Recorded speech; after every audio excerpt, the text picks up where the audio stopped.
guys आज चाहिँ हाम्रो घरमा सर्प आएको छ यहाँ यता हेर्नु सर्प यस्तो सर्प आइरहेको छ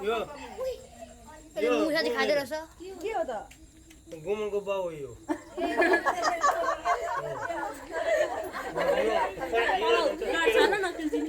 यत्रो हुन्छ यसको के हलिरहेछ कोही खुट्टा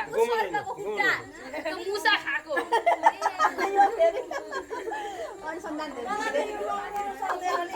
गाई त्यस्तो भएको छ काण्ड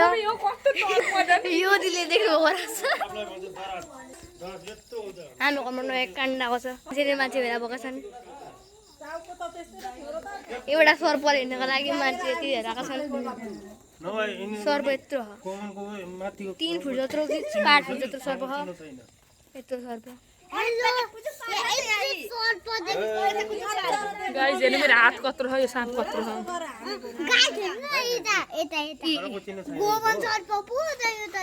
दराज सर्प अरे